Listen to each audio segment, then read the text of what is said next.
Dulu orang kalau melecehkan Al-Quran ditangkap. Dulu orang kalau melecehkan Islam ditangkap. Dulu orang kalau melecehkan Nabi Muhammad ditangkap. Sekarang terbuka bebas. Yang mau menginjak Al-Quran silahkan. Yang mau mengencingkan Al-Quran silahkan. Yang mau menghina Nabi silahkan. Yang mau menghina tradisi silahkan. Coba bayangkan. Tradisi solawatan baik apa tak baik? Tradisi solawatan baik apa tak baik? Tapi kalau tradisi solawatan dicampur dengan DJ, baik apa tak baik?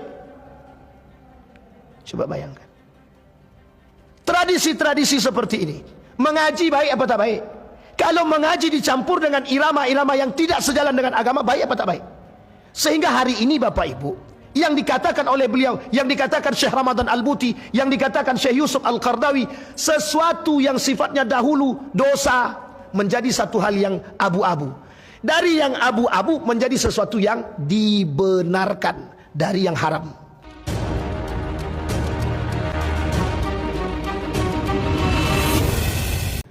Assalamualaikum warahmatullahi wabarakatuh. Alhamdulillahirabbil alamin. Alhamdulillahilladzi an'ama bi ni'matil iman wal islam bihi ma tatimmus salihat.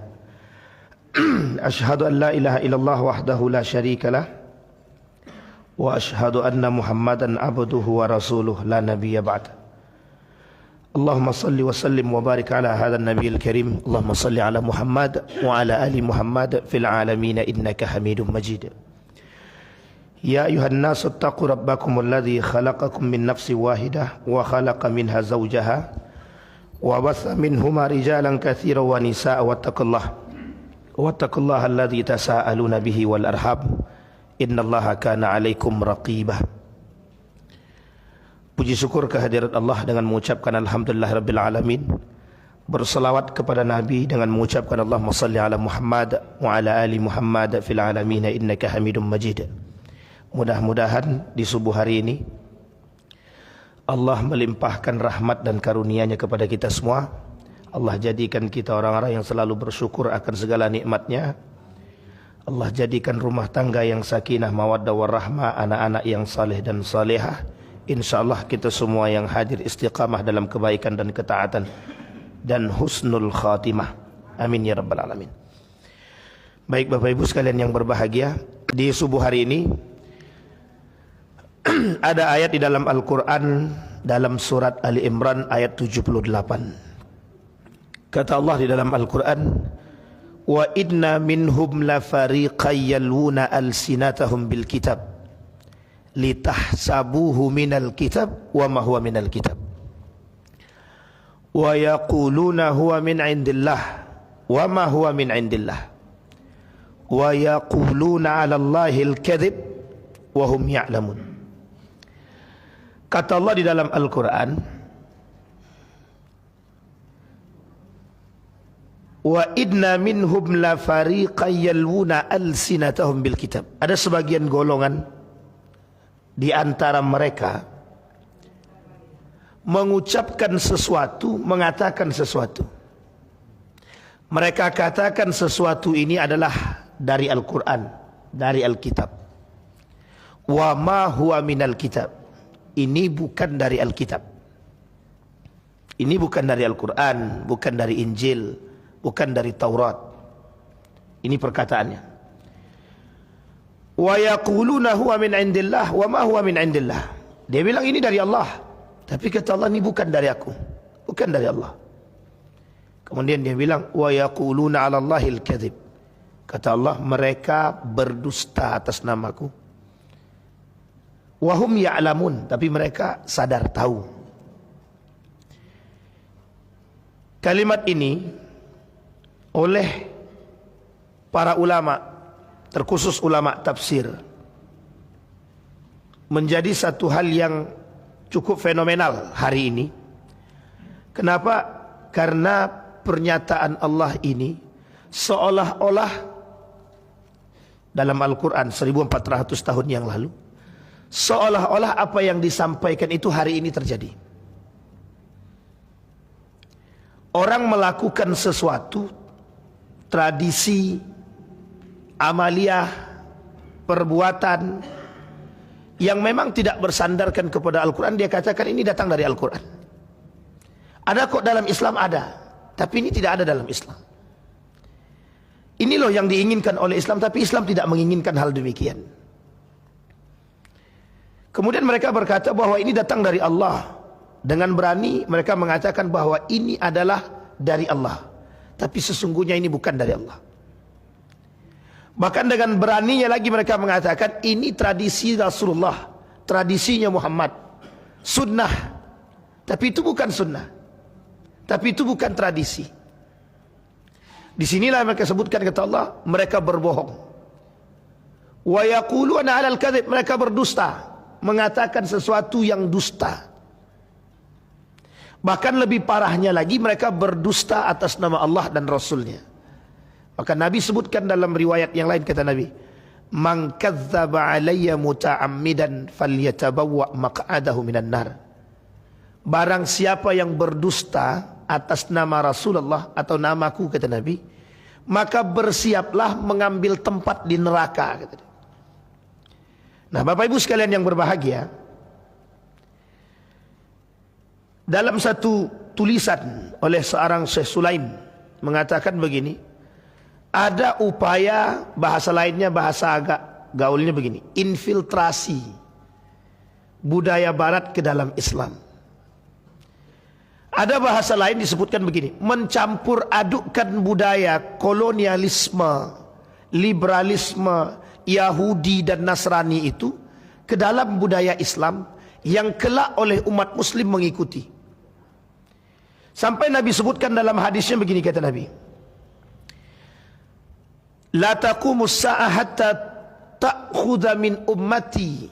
Tidak akan terjadi hari kiamat, kata Nabi, sampai umatku mengambil bi'ahadil qurun, mengambil sedikit atau salah satu daripada tradisi dan kebudayaan sedikit orang-orang sebelum mereka, shibran bi shibrin, kata Nabi, sedikit demi sedikit, dhira'an bi dhira'in, sehasta demi sehasta. Artinya sedikit demi sedikit budaya itu akan diikuti, tradisi itu akan diikuti. Atau kalau mereka tidak mengikuti tradisi tersebut, tradisi asli Islam itu akan dicampuri. Ini penting untuk dipahami. Faqila ya Rasulullah, kemudian para sahabat bertanya kepada Nabi, ya Rasulullah, kafaris wa Rom, seperti Persia dan Roma. Kemudian Nabi bilang, wa minan nasi illa dhalik, kalau bukan itu siapa lagi? Satu. Tapi di dalam hadis yang lain justru berbeda. Kata Nabi, an Abi Sa'id Al-Khudri radhiyallahu an, ada Nabi sallallahu alaihi wasallam qala, la tattabi'anna sunana man qablakum shibran bi shibrin. Sungguh sangat akan mengikuti dari umatku sedikit demi sedikit orang-orang tradisi-tradisi sebelumnya, dhira'an bi dhira'in, sehasta demi sehasta.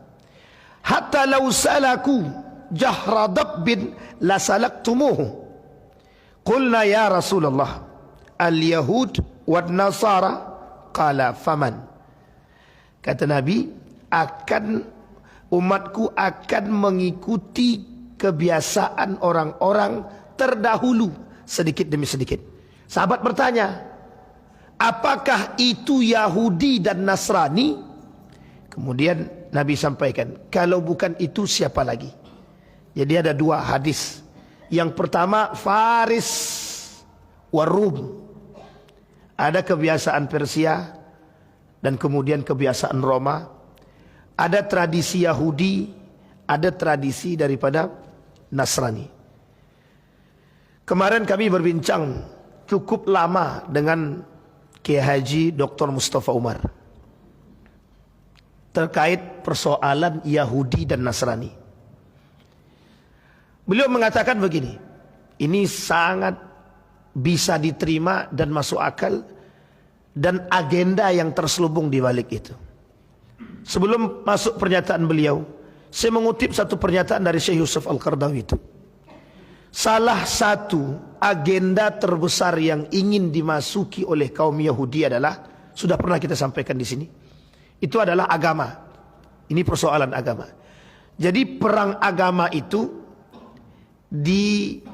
harus didahului dengan perang yang lain, meskipun akarnya adalah agama.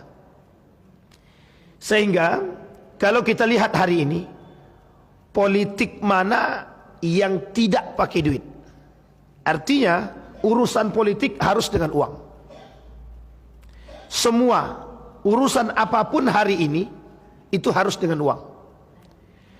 Jadi kaum Yahudi itu punya program untuk menghancurkan satu agama. Dia tak langsung ke agamanya, dia cari dulu cara, ini bahasa lainnya proxy war itu. Mereka cari dulu nih langkah-langkah yang terbaik untuk menghancurkan negara-negara tersebut. Akhirnya dari ekonomi, dari persoalan ekonomi itu bisa menimbulkan permasalahan dan perselisihan yang besar, sampai harus perang negara. Itu persoalan. Maka kata, merujuk kepada pemahaman Ustadz Mustafa itu, kata beliau, hari ini itu Nasrani itu ditunggangi oleh kelompok Yahudi. Seolah-olah kita ini berperang dengan Nasrani. Pada hakikatnya mereka yang menunggangi. Memang Yahudi karena jumlah mereka yang sedikit, mereka sebenarnya sadar diri kekuatan mereka terbatas. Tapi dengan poin ekonomi tadi, kekuatan ekonomi tadi, dia bisa menggerakkan Nasrani, yang dengan Nasrani ini bisa berperang dengan yang lain, dan dia bisa menunggangi itu. Berpikir lama saya dari pernyataan beliau itu, dari Dr. Mustafa Umar itu kan. Saya bilang, tapi Ustaz, kalau merujuk kepada pemahaman Palestina gitu, sampai beliau katakan, ya kata dia, persoalan Palestina itu adalah persoalan paling utama yang hari ini ditunjukkan dengan dua sisi sekaligus. Satu, ditunjukkan akan lemahnya umat muslim dalam persoalan jihad itu. Ya, hari ini melihat ini ada yang sangat kecil dan ada yang sangat besar. Anggaplah yang besar ini Amerika, yang kecil ini adalah Palestina atau Gaza. Sampai beliau berani katakan, negara Arab mana yang hari ini kaya, punya perhatian besar terhadap negara yang kecil atau Gaza ini. Ini yang hadir ketika itu, yang ikut diskusi, diam nih. Kemudian beliau katakan lagi, kemana kacamata dunia hari ini? Mendekat kepada yang besar atau mendekat kepada yang kecil, kata dia. Di sini kita lihat, Pak, saking berhasilnya kaum Yahudi membuat Amerika pada hakikat yang kelak ditinggalkan, yang digunakan tangan mereka untuk menguasai dunia, pada hakikatnya di belakang mereka ini adalah Yahudi, kata beliau. Artinya apa? Mata yang begitu luas hari ini itu memandang kepada Amerika, sehingga sorotan terakhir mereka dalam satu bentuk kalimat yang pernah disampaikan oleh, mohon maaf, Soeharto pada masanya, dengan kelompok kecil religius yang dipanggil oleh Amerika untuk membuka kacamata dunia bahwa kelompok kecil ini teroris. Sampai di sini paham Bapak Ibu? Coba bayangkan, pengendalian ekonomi oleh sekelompok masyarakat yang kecil mampu memegang dunia. Ini kalau kita urut sebenarnya dari sejarah, itu Amerika itu memang begitu, Pak. Ketika ada namanya American Dream, Bapak Ibu boleh lihat video singkat judulnya American Dream. Itu nampak sekali bagaimana cara Amerika itu menguasai. Tapi sesungguhnya bukan mereka yang bermain. Ada namanya secret society namanya, masyarakat rahasia. Ternyata masyarakat rahasia ini itulah yang membangun bank itu. Mereka punya bank sendiri, bukan bank dunia, tapi bank sendiri. Nah, bank sendiri inilah kemudian yang menguasai dunia dalam aspek sejarah itu. Sehingga ini perang pemikirannya di sini, Bapak Ibu. Sampai dikatakan sama beliau, Saya tanya sama beliau, sekarang posisi kita umat muslim ini seperti apa? Itu dulu saya tanya sama beliau. Posisi umat muslim ini seperti apa? Posisi kita hari ini, kata beliau itu, mau mengikuti yang kecil. Mata kita nih tertuju pada yang kecil atau tertuju pada yang besar. Kita mau mencari keuntungan dari yang kecil atau keuntungan dari yang besar. Kemudian saya jawab begini, orang beriman pasti akan kembali ke Gaza. Maksudnya, orang beriman pasti akan melihat ke Gaza, pasti akan punya perhatian kepada ke Gaza. Apa jawaban beliau? Itu yang harus kita tegakkan hari ini. Nasihat beliau yang beliau sampaikan kepada kami ketika itu, jangan pernah berhenti berjihad. Ini nasihat dalam menurut saya. Jangan pernah berhenti berjihad. Sampai saya katakan begini, Ustaz, mohon maaf, dalam beberapa bulan ini terasa capek, Ustaz, saya bilang, ketika berkeliling untuk menyampaikan persoalan seperti ini. Apa jawaban beliau? Jangan pernah mencair. Beliau kasih contoh Syekh Ahmad Yasin dari pejuang Palestina itu. Syekh Ahmad Yasin, apa kata beliau? Berapa lama beliau menjadi orang yang berani menegakkan itu di kondisi yang saat ini terjadi di Palestina. Di situ Bapak Ibu kemudian kita berpikir, beberapa bulan dari perbuatan atau tahunan, mungkin hanya 10 tahun paling lama, untuk membangun kembali. Yang diinginkan sama mereka bukan hanya sekedar Palestina, Izzatul Islam, kemuliaan agama Islam. Nah, di sini ingin saya sampaikan Bapak Ibu dari kalimat yang tadi kita katakan. Saking seriusnya mereka merusak kita ini, itu mereka masukkan dalam kondisi yang tadi sampai-sampai Allah sudah mengatakan nanti akan ada kelompok yang mencampur adukkan budaya itu. Kata para ulama, kalau tidak bisa budaya mereka diikuti oleh umat muslim, mereka akan masuk ke dalam tradisi-tradisi umat muslim. Mereka akan rusak tradisi-tradisi Islam. Kita ambil contoh, tapi jangan ada tersinggung ya. Ini agak kurang enak didengar. Ada tradisi Melayu yang bagus, mandi belimau. Jadi tidak bagus lagi dengan isi penuh kemaksiatan ketika dibuat di tempat terbuka. Coba bayangkan, ketika Eropa di era tahun 1970 ke atas, bagaimana sulitnya membuka pakaian mereka itu. Tidak mau mereka. Apa kata mereka? Tradisi kerajaan Romawi yang mulia itu yang menutup. Jadi orang zaman dulu pakaian itu sampai di bawah lutut. Itu tradisi Eropa zaman dulu. 1980-an ke atas terjadilah inovasi dan perubahan dalam gaya berfikir yang tadi cukup liberal tadi. Kebebasan berfikir diangkat. Inilah kemudian menjadi persoalan. Mulailah orang-orang berpakaian. Sehingga tradisi ini Bapak Ibu diadopsi. Tradisi pacaran, tradisi buka-bukaan, tradisi pakaian dan lain sebagainya. Budaya-budaya yang lain sebagainya yang tidak sesuai dengan nilai dan norma dimasukkanlah dan dibawa pada negara Eropa tersebut. Padahal dulu kalau kita mau merujuk, kurang besar apa Andalusia itu? Bukan kecil.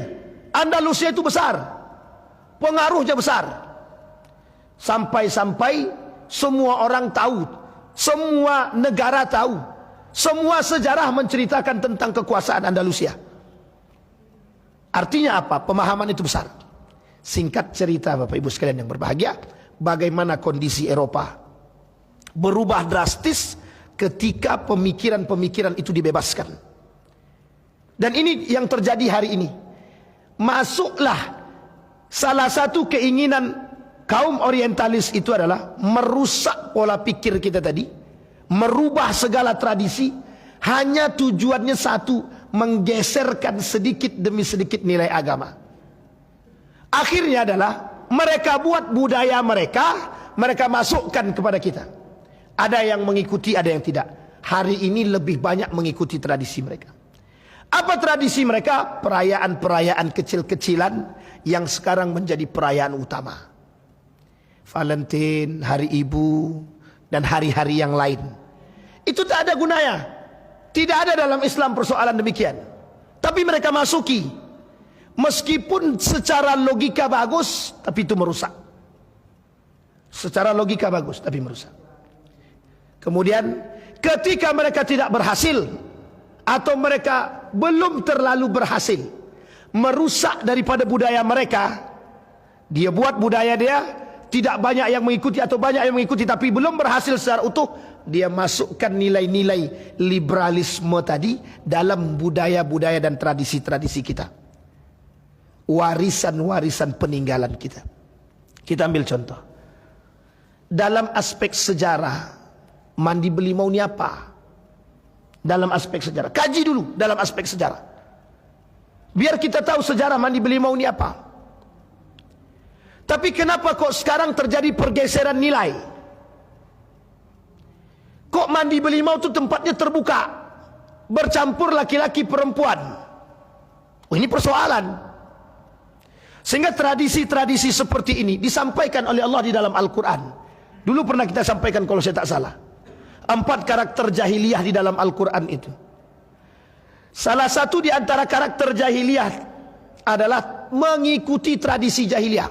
Hukmul jahiliyah, dhannal jahiliyah, tabarrujal jahiliyah, hamiyatul jahiliyah. Ada 4. Yang pertama, kata Allah, itu tentang dhannal jahiliyah. Bayangkan orang zaman dahulu, ketika Allah tidak memberikan bantuan kepada mereka dalam perang Uhud, apa kata kaum munafik? Seolah-olah Allah itu tidak memberikan bantuan kepada kami. Dhannal jahiliyah. Mereka berfikir bahwa Allah tidak memberikan bantuan kepada mereka, hanya sebatas itu. Kalau sekarang tidak, jahiliyah sekarang dalam pola pikir itu jauh lebih jahiliyah lagi daripada orang zaman dahulu. Apa yang kita maksud? Hari ini umat muslim justru berfikir bahwa Allah itu sama sekali tidak kuasa. Hari ini umat muslim berfikir sama seperti Yahudi, sama seperti jahiliyah, sama seperti Nasrani, sama seperti kelompok Ramawi, orang-orang terdahulu. Apa pikiran mereka? Tidak ada Tuhan. Artinya apa?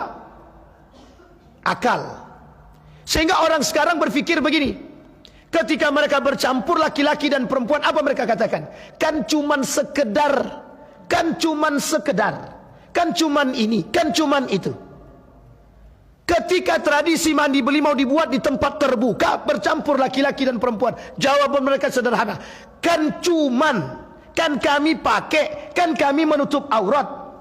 Coba bayangkan, ini gaya berfikir jahiliyah begitu.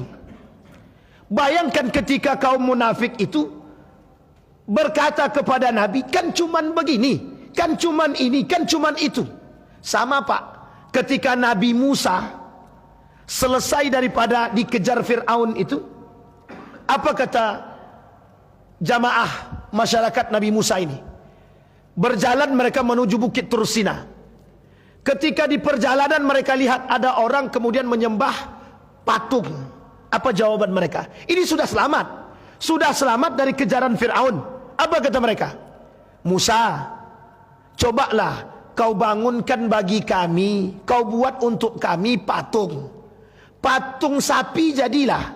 Kan sapi itu adalah hewan kehormatan, hewan kehormatan nenek moyang kita. Kau buatlah patung untuk kita, baru selamat daripada kejaran Fir'aun. Sudah diajak oleh Musa untuk menyembah Allah. Di tengah perjalanan yang sudah diselamatkan, belum lama keselamatan itu diterima, mereka sudah minta kepada Musa untuk dibuatkan patung. Apa patung yang dibuat? Minta dibuatkan patung binatang, sapi, yang diabadikan di dalam surat Al-Baqarah. Coba bayangkan, tidak sampai di situ. Apa kata Nabi Musa? Kalian ini sudah orang yang paling beruntung. Apa kata dia? Kan cuman sekedar menghargai. Kan cuman sekedar menghargai. Ada kelompok yang lain kemudian bilang begini, kan cuman sekedar menghormati. Itu pada Nabi Musa, baru selamat, nabinya di situ 2. Nabi Harun, Nabi Musa. Dua-dua nabi di situ masih bisa minta buatkan patung dengan dalil menghargai dan menghormati. Coba bayangkan. Apa kata Nabi Musa? Kalian sudah orang yang paling beruntung daripada mereka yang menyembah tadi. Berjalan, Pak. Setelah berjalan, dalam kondisi berjalan mereka lapar. Mereka bilang sama Musa, Musa, mintakan sama Tuhanmu, kami lapar. Dimintakan sama Nabi Musa, berdoa kepada Allah. Datanglah itu, manna wassalwa, makanan-makanan itu. Selesai makan, perut kenyang, mereka bilang, kami haus Musa. Musa berdoa kepada Allah, Nabi Musa. Dapat air, fanfajarat min husnata asyrata aina. Dipukulkan tongkatnya ke bukit tadi, memancar 12 mata air. Ini logika berpikir. Artinya Nabi Musa ketika itu mengikuti apa yang diinginkan oleh Bani Israel, dengan catatan mereka tidak mau, jangan sampai keluar daripada kebenaran tadi yang sudah menyembah Tuhan. Singkat cerita, di tengah perjalanan sudah selesai mereka menginap di satu tempat. Turun perintah kepada Nabi Musa untuk mengambil tauhid ke bukit Tursina. Apa jawaban Musa kepada Harun untuk meninggalkan aku titipkan manusia-manusia ini, kata Nabi Musa kepada Harun. Aku titipkan manusia-manusia ini agar mereka ini tidak keluar daripada jalurnya lagi. Berangkat Nabi Musa, pamit sama masyarakatnya. Balik Nabi Musa, mereka sudah menyembah patung kembali. Coba bayangkan, dua nabinya. Manusia hari ini begitu. Lebih parah daripada itu. Tuhan disembah iya, manusia disembah iya, patung juga iya. Tradisi juga lebih parah lagi. Artinya yang disembah bukan satu lagi, bukan dua lagi. Sudah banyak yang disembah. Mereka beriman. Apa kata mereka? Kami beriman kepada Allah. Tapi kan cuman menghargai. Menghargai tidak mesti menghalalkan yang haram. Menghargai tidak mesti menghalalkan yang haram. Ini persoalan kita, Pak. Sehingga tradisi-tradisi yang bertentangan dengan agama itu tidak dibenarkan dalam Islam. Saya sampaikan kepada Bapak Ibu, apakah Islam agama anti budaya? Apa kata Profesor Dr. Hamid Fahmi Sarkasi? Islam agama yang sangat tidak anti budaya. Bahkan Islam menghargai budaya. Kita ambil contoh. Nabi itu puasanya sebelum puasa Ramadan, puasa apa? Asyura. Nabi puasa Asyura. Sebelum datang bulan suci Ramadan atau puasa Ramadan, kewajiban Ramadan, Nabi berpuasa Asyura. Dan Nabi wajibkan bagi diri dia puasa Asyura itu. Itu tradisi siapa? Itu kaum Bani Israel yang memperingati Nabi Musa. Apa kata Nabi Muhammad dalam hadisnya? Aku lebih berhak daripada Yahudi. Aku lebih berhak daripada Bani Israel. Kata Nabi, Nabi berpuasa Asyura sampai datang perintah puasa wajib bulan suci Ramadan. Mudarabah yang hari ini digadang-gadangkan oleh perbankan, itu sebenarnya pada awalnya sistemnya itu sistem jahiliyah. Sistemnya kafir Quraisy, orang Quraisy dulu. Dalam sistem bagi hasil, diperbaiki yang rusak, dibenari yang rusak, sehingga nilai-nilai yang bermanfaat yang diambil, dipakai sampai hari ini, Pak. Nabi tidak meninggalkan tradisi itu. Ketika Islam berkuasa dalam Fathul Makkah, menaklukkan kota Mekah, kunci dalam tradisi yang berhak memegang kunci Ka'bah ketika itu bukan orang Muslim, dipakai sama Nabi. Fathu Mekah sudah terjadi, kunci Mekah dipegang orang Yahudi. Nabi sudah di Mekah, Mekah sudah dikuasai umat Muslim dalam penaklukan kota Mekah tersebut. Kunci Ka'bah bukan yang megang orang Muslim, yang megang orang Yahudi. Bukan berarti Islam meninggalkan tradisi, tidak. Islam tidak meninggalkan tradisi. Islam tidak anti budaya. Islam tidak anti budaya. Yang harus diperhatikan, kita yang harus memperhatikan dengan serius budaya-budaya barat yang masuk ke kita, itu merusak nilai kita. Atau yang kedua, kalau mereka tidak membawa budaya mereka ke sini, mereka akan masukkan nilai-nilai budaya, mereka campur adukkan dalam budaya kita. Jadi Bapak Ibu sekalian yang berbahagia, persoalan ini itu persoalan kuat-kuatan. Ketika saya bertanya sama Ustadz Mustafa itu, apa kata beliau? Sekarang ini kuat-kuatan. Kuat mana? Kuat kita menjaga warisan dan budaya yang ditinggalkan oleh baginda Nabi Muhammad SAW, atau kuatan budaya mereka? Sehingga perang hari ini itu perang budaya. Coba lihat salah satu moto beliau itu, pondoknya beliau itu, ada di situ disebut dengan heritage, warisan, peninggalan. Ternyata yang dimaksud sama beliau apa? Warisan di sini Al-Quran dan Sunnah. Yang diinginkan oleh beliau Al-Quran dan itu yang disampaikan oleh Nabi. Iya, aku tinggalkan kepada kalian dua perkara, kata dia, yang jika kalian berpegang teguh dengan dua perkara ini pasti akan selamat dan tidak akan sesat. Apa dua tersebut, Pak? Al-Quran, Sunnah. Tapi coba bayangkan, hari ini sedang rame-ramenya, Pak. Dulu orang kalau melecehkan Al-Quran ditangkap. Dulu orang kalau melecehkan Islam ditangkap. Dulu orang kalau melecehkan Nabi Muhammad ditangkap. Sekarang terbuka bebas. Yang mau menginjak Al-Quran silahkan, yang mau mengencingkan Al-Quran silahkan, yang mau menghina Nabi silahkan, yang mau menghina tradisi silahkan. Coba bayangkan, tradisi solawatan baik apa tak baik? Tradisi solawatan baik apa tak baik? Tapi kalau tradisi solawatan dicampur dengan DJ, baik apa tak baik? Coba bayangkan, tradisi-tradisi seperti ini, mengaji baik apa tak baik? Kalau mengaji dicampur dengan irama-irama yang tidak sejalan dengan agama, baik apa tak baik?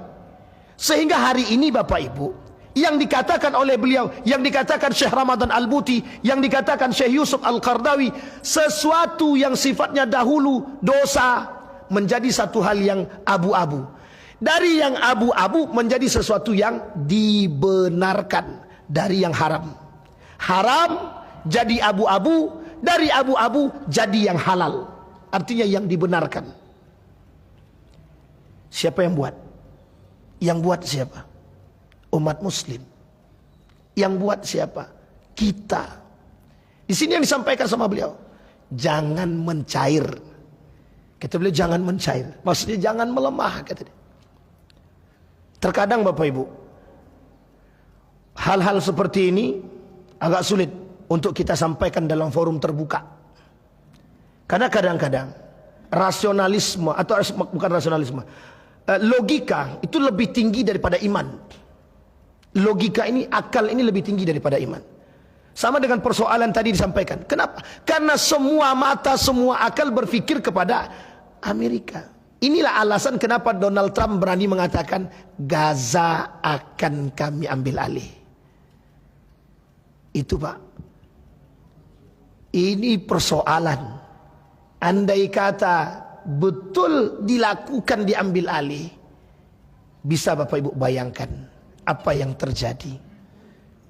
Makanya kalau bahasa beliau semalam, beliau katakan, bukan Donald Trump yang menguasai Netanyahu, tapi Netanyahu yang menguasai Donald Trump. Ini penting. Artinya di sini sudah kelihatan kekuasaan di tangan kaum-kaum Yahudi, bukan di tangan yang lain, Pak. Maka kalimat itu disampaikan sama beliau, Nasrani ditunggangi oleh Yahudi.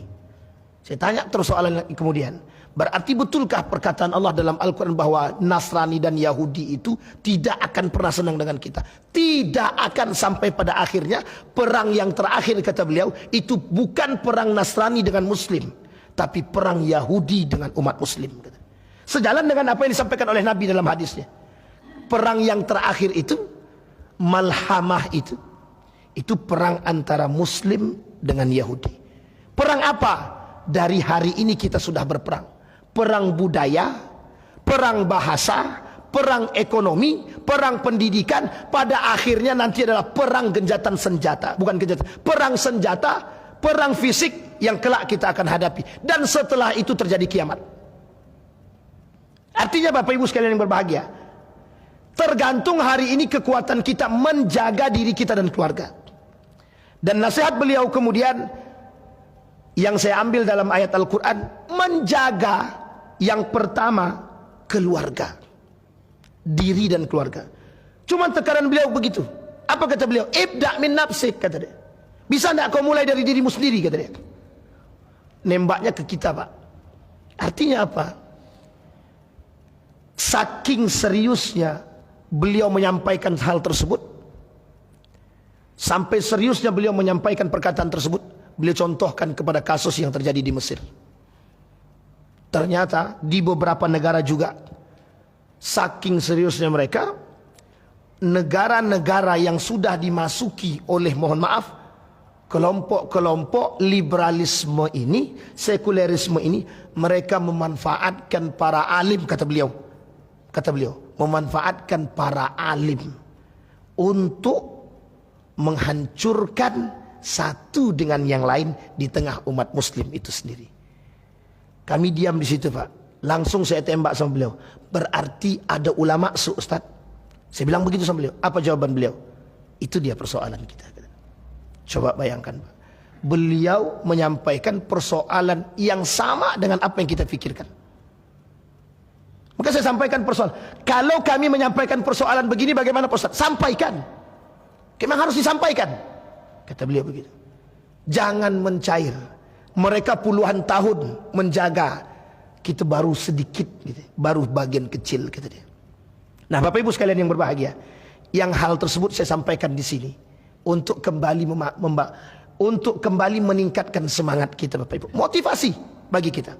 Karena apa? Kata Allah di dalam Al-Quran, karakter 4 jahiliyah itu disampaikan Nabi dalam hadis yang lain, pasti akan diikuti Yahudi dan Nasrani. Sedikit demi sedikit. Bapak Ibu lihat, sekarang sedikit demi sedikit. Bukan yang mengikuti orang kafir, tapi hari ini umat muslim yang mengikuti itu. Nah, kembali kepada tradisi tadi, Bapak Ibu. Berapa banyak budaya kita hari ini yang dimasuki oleh budaya-budaya barat, atau berapa banyak sekarang ini budaya-budaya kita yang awalnya bagus, tapi kemudian disisipi dengan nilai-nilai yang tidak baik, sehingga yang dipengaruhi adalah akal fikirannya. Bayangkan ketika kami katakan kepada seorang pemuda, tak usah kalian ikut lagi mandi beli mautu. Apa jawabannya? Kami cuma pengen cuci mata. Nah, coba bayangkan, Pak. Yang tujuan awal mandi beli mau untuk apa? Ingat Bapak Ibu, mandi beli mau itu bukan mensucikan hati. Bukan mensucikan hati. Bagaimana kita bisa mensucikan hati?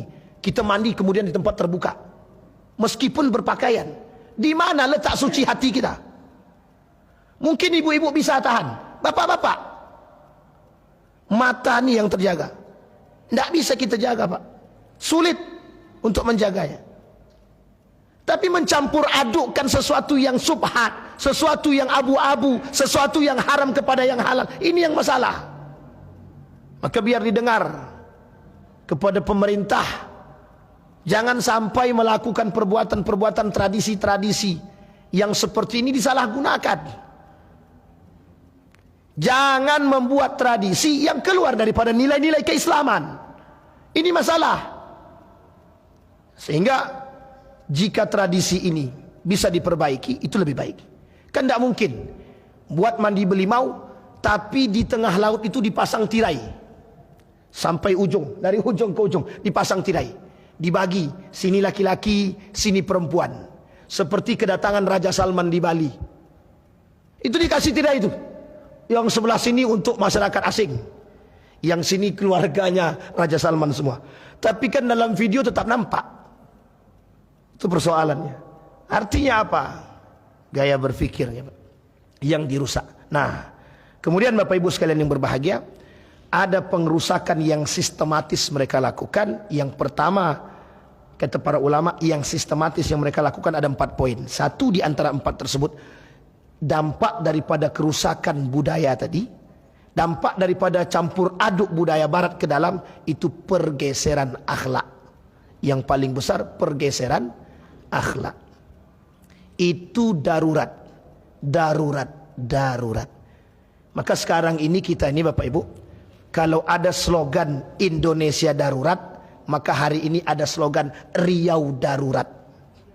Ya, darurat yang paling darurat, bukan hanya narkoba dan lain sebagainya. Darurat akhlak, darurat moral. Dari mana asalnya?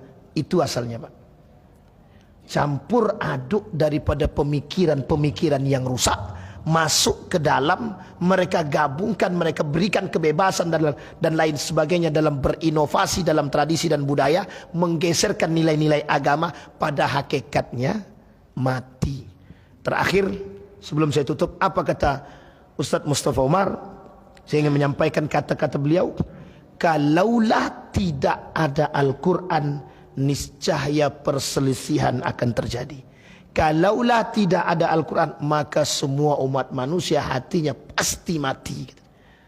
Artinya apa yang beliau sampaikan? Kembalilah kepada warisan yang sudah ditinggalkan oleh Nabi. Mudah-mudahan ada manfaatnya. Ada pertanyaan Bapak Ibu? Tidak ada. Ini persoalan-persoalan berat-berat pagi-pagi. Oh, untungnya berat ini. Silakan Atuk. Waalaikumsalam warahmatullahi wabarakatuh. Mengenai tradisi dan adatnya, Siap, Pak. apakah Kabupaten Kampar itu pimpinan atau bupatinya atau masyarakat adatnya tidak memperhatikan hal-hal yang mandi bekas tadi, Nah, hal yang negatif? Ini persoalan dikembalikan kepada orang penguasa. betul. Sama-sama. Kata beliau, persoalan mandi belimau kasai ini, apakah pemimpin itu tidak paham apakah ini baik ataupun betul? Sekarang kita lihat bagaimana tradisi yang dibenarkan oleh umat Islam, tradisi yang dibenarkan oleh Islam, tradisi yang dibenarkan oleh Islam, tradisi yang tidak keluar daripada nilai-nilai syariat Islam. Jika tradisi ini dilakukan, kita ambil contoh. Adakah tradisi yang dibenarkan oleh Islam yang tidak keluar daripada Islam? Banyak, Pak. Tradisi-tradisi yang dibenarkan itu banyak. Kita ambil contoh, ada tradisi-tradisi syukuran. Itu tradisi, Pak. Syukuran itu tradisi. Dan itu tak disalahkan. Tidak disalahkan. Kalau Bapak datang ke Jawa, di Jawa itu, Pak, kalau mereka sedang syukuran, kenduri. Tahu kenduri ya? Dibuatlah makanan dalam satu tampan. Dalam satu tampan itu makanannya bermacam-macam, beragam-ragam. Saya pernah sampai ke tempat Bantul itu, saya tanya sedalam-dalamnya tentang sejarah itu. Dan ada penelitiannya. Apa kata beliau? Peninggalan nenek moyang kami, makanan itu tidak boleh dicampur antara kering dan basah. Harus disesuaikan. Saya tanya, apa sebenarnya? Dan dalam piring itu tidak boleh lebih dari 5 atau 6. Saya tanya, mengapa harus begitu? Ternyata ada filosofinya sebelum kami taruh ini, Bos. Kata beliau, diarahkanlah kepada tetua mereka. Kalau bahasa kita ini orang adat, disampaikan, ini rukun Islam, ini rukun iman. Ini rukun Islam, ini rukun Islam, rukun iman. Begitu diajarkan ke kami dulu. Kemudian tamu-tamu yang datang, duduk-duduknya itu harus kami sampaikan. Di mana tempat duduk mereka bagi laki-laki, di mana tempat duduk mereka bagi perempuan. Bapak Ibu sekalian yang berbahagia, pernah ditanyakan kepada Profesor Dr. Yunahar Ilyas, Majelis Ulama Indonesia, salahkah yang dilakukan demikian? Tidak, kata beliau. Tidak salah. Baik, itu satu, Pak ya.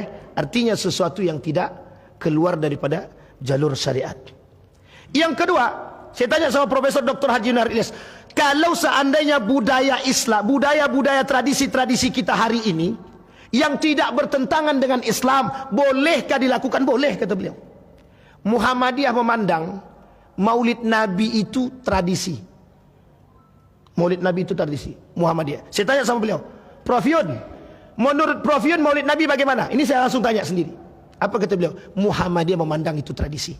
Kalau tradisi ini tidak keluar daripada jalur Islam, tidak keluar dari nilai-nilai syariat Islam, tak ada masalah. Ikuti, tak ada masalah. Kalau mau ikut silakan, tak ikut tak ada masalah. Itu jawaban beliau, orang Muhammadiyah itu. Dan saya mengikuti beliau, karena waktu itu beliau menjabat sebagai Majelis Ulama Indonesia, wakil ketua. Itu yang kedua. Yang ketiga, persoalan pimpinan. Apakah pemimpin tidak tahu mana yang baik dan mana yang benar? Ada dua kemungkinan. Pemimpin di akhir zaman itu dua. Satu pemimpin yang memang menutup mata dia daripada kebenaran, ada. Namanya pemimpin yang zalim. Yang kedua, ada pemimpin yang benar-benar baik dan mengerti dan tahu. Dan ini pemimpin-pemimpin yang kita harapkan seperti itu. Dan kembali kepada pemimpin yang pertama tadi, pemimpin yang zalim. Nabi katakan banyak riwayat hadis tentang pemimpin-pemimpin yang zalim. Yang di antara pemimpin-pemimpin yang zalim yang dikatakan oleh Nabi dalam hadisnya, pemimpin yang mencampur adukkan yang haram dengan yang halal, itu bagian daripada pemimpin yang zalim, kata beliau. Artinya apa? Jika pemimpin itu tahu mana yang baik dan mana yang betul, niscaya tidak akan mencampurkan mana yang baik dan mana yang betul. Tidak akan mereka campurkan. Tapi kalau tahu pemimpin itu baik dan buruk ini, dan bisa dibedakan, dan tradisi itu bisa dijalankan, tidak ada masalah. Nah, ini persoalan kita. Begitu atau aman tuh? InsyaAllah. InsyaAllah. Maka Bapak Ibu, kita sarankan bagi yang mengerti, sampaikan kepada pimpinan. Kalau memang mau dibuat perbuat tradisi-tradisi untuk menjaga tradisi, jangan dicampur adukkan dengan yang haram atau yang subhat-subhat tadi. Terserah mau seperti apa dia buat, silakan, tapi jangan dicampur adukkan. Yang menjadi persoalan kita adalah campur aduk ini yang menjadi masalah. Yang harusnya haram, jangan sampai kita justru menyediakan ladang kemaksiatan bagi orang. Kita tak pengen kemaksiatan. Kita para ulama-ulama Majlis Ulama Indonesia dan para dai menjauhkan masyarakat daripada kemaksiatan. Justru kita yang menyediakan ladang kemaksiatan. Itu bertentangan itu. Terjadi Yazid ibn Muawiyah. Terjadi di akhir kepemimpinan Daulah Utsmaniyah. Terjadi di akhir kepemimpinan Daulah Abbasiyah. Terjadi di akhir kepemimpinan Daulah Umayyah. Yang membebaskan berfikir, yang sudah membiarkan, yang sudah mohon maaf sedikit demi sedikit mengatakan dosa besar itu tidak besar, cukup kecil. Coba bayangkan. Yang kita takutkan itu adalah dosa yang besar itu oleh masyarakat dianggap kecil. Itulah kelompok Murji'ah.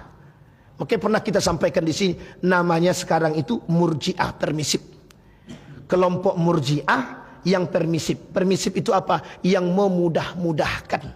Artinya apa? Dosa besar hari ini dianggap mudah. Makanya bercampur aduk laki-laki perempuan itu sebenarnya sudah jelas haramnya, Pak. Tapi dianggap hal biasa. Kan kami tidak zina. Coba bayangkan, andai kata ketika itu Menteri Pendidikan yang sebelum ini tuh, Nadiem Makarim itu, kalau sempat betul dilakukan sama dia dan di ACC peraturan itu, apa kata dia dalam poinnya itu, yang dikatakan berzinah itu kalau mereka diperkosa, kalau hubungan badan suka sama suka itu tidak zinah, kata dia. Coba bayangkan, kan sedikit demi sedikit tuh mulai dimasukkan. Dan persoalan itu, Pak, untuknya ada kelompok-kelompok yang punya perhatian itu untuk melawan keras hal demikian. Coba bayangkan kalau sempat itu betul terjadi. Coba bayangkan, sekarang perhatian kita. Kata Dr. Mustafa Ahmad, dengan lantang beliau katakan, manusia hari ini pragmatis, kata beliau. Itu beliau katakan. Apa maksudnya pragmatis? Orang nengok yang salah itu biasa aja. Kenapa? Karena sudah terbiasa. Lah bisa karena terbiasa. Baik Bapak Ibu, ada pertanyaan yang lain Bapak Ibu? Cukup Bapak Ibu?